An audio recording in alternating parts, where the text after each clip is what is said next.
Sound check 1 2 1 2. I just heard my own voice for the first time. I have a real voice. I'm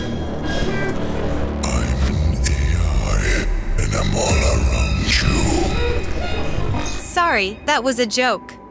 I could not control myself.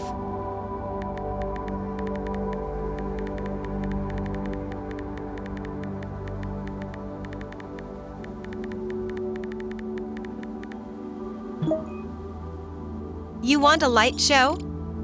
Get your sunglasses ready.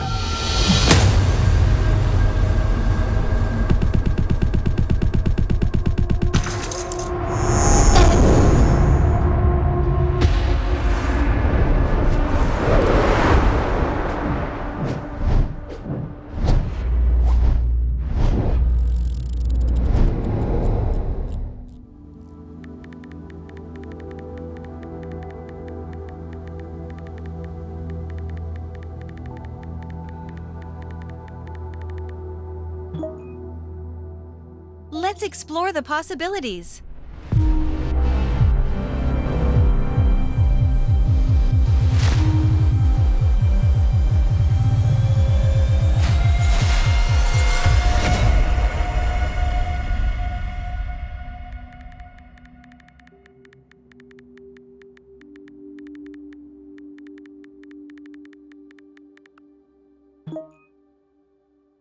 Of course. Let's go.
Friends, next Webbers, please welcome the CEO of TNW, Mirta van Berve, and the founder, Boris Veldhuizen van Zanten.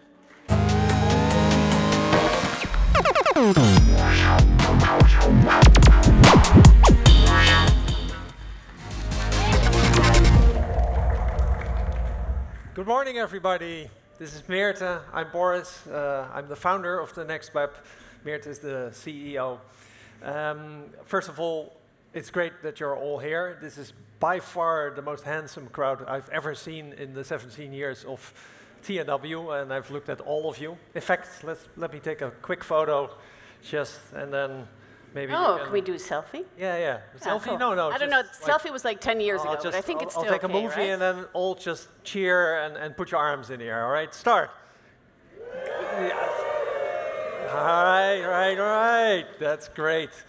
So, Mirta, what do you look forward to today? Yeah, so the thing I was looking forward to today was actually being on stage, because I've been at TNW for 5 years, or close to 5 years.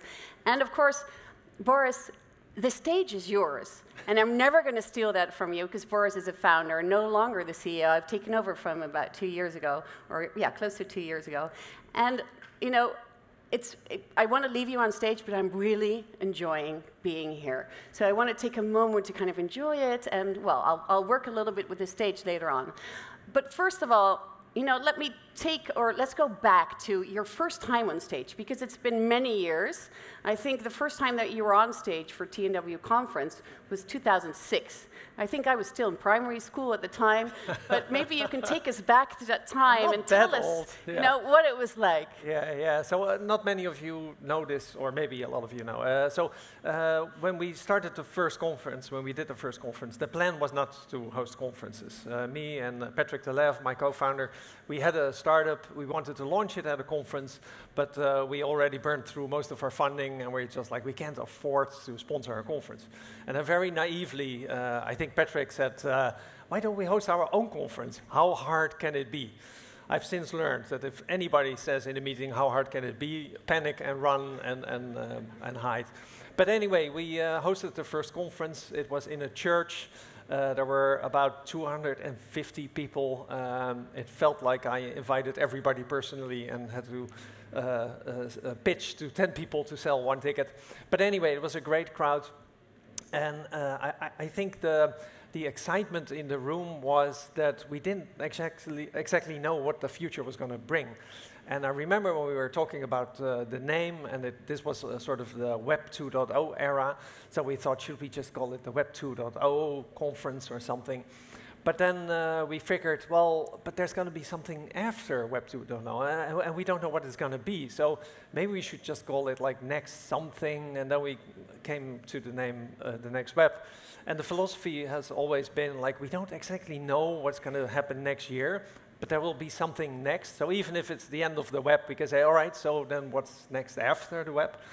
And that's how the conference started growing. And that's also sort of the theme or the pattern that I started noticing over the years, that every year I would have some sense of what I was going to learn. But then, like by walking around and talking to you all, but listening to the speakers, you sort of start catching some words, and you're like, oh, this is sort of the buzz, this is what's happening now. And over the years, I remember that at one point, everybody said, everything is going to be social. And you're like, oh my God, everything is going to be social. And then, of course, mobile. And then later, the iPhone came out, and like, oh, this is going to change everything again. And then a year later, it was the App Store. And like, oh my God, the world is going to be appified. And now, well, it might be AI or augmented reality. But the excitement for me still, after all these years, is just walking around and talking to you all and finding out, like, what is the next thing? Nice. Thanks. It's always nice to hear that story. And the funny thing is, I've heard this story many times, and it's been around 5 years hearing this story, that I never actually found out what was at the core of that conference, which was the core of the conference was that startup. So when I take that startup, you know, at the core of the existence of the next web, the existence of where we are today, and I look at our purpose, I still see that startups and scale-ups are at the core of what we do. But what we realize now, more than ever, is that it's not only startups and scale-ups that we focus on. We need the whole ecosystem to come together. We need investors, we need governments, we need corporates, we need talent, and many more audience groups. So just to do a small, you know, reading the audience, can we do a small show of hands? Who here works for a startup or scale-up? Can we do some? Okay, nice, nice, nice. Okay, so there's people in the room. Okay, good, that's the base. I think the rest of the startups are probably at the startup booths in the expo because they're working really hard on closing those deals. And how about investors? Do we have investors in the room? Yeah, good, good, good, great, great, great. Also closing those deals. How about corporates? People who work for a corporate? Also good. Governments, government officials? Great. Wow, okay, we have one. Other, defined as other? Sure. Okay, okay, okay. Well, we're gonna find an audience group to suit that for next year. So thanks for that feedback. I'm sure that one of my colleagues gathered all the data, or at least ChatGPT is just on the background gathering that data. So looking at that whole ecosystem, what we also realized and what we've seen in the intro is that, you know, with 2023 really being the year of generative AI, we noticed that there's a lot of excitement. There's a lot of buzz around it. Last night I was at a side event, and it was about, so what's your biggest dream for the next year, what AI, will be able to achieve? But we also realized that it is a bit scary, right? There's a lot of scariness around it as well. So we need to, and also then we need to come together with that ecosystem to make sure that we do it in the right way, that we deliver, that we have the right knowledge, that we make the right choices.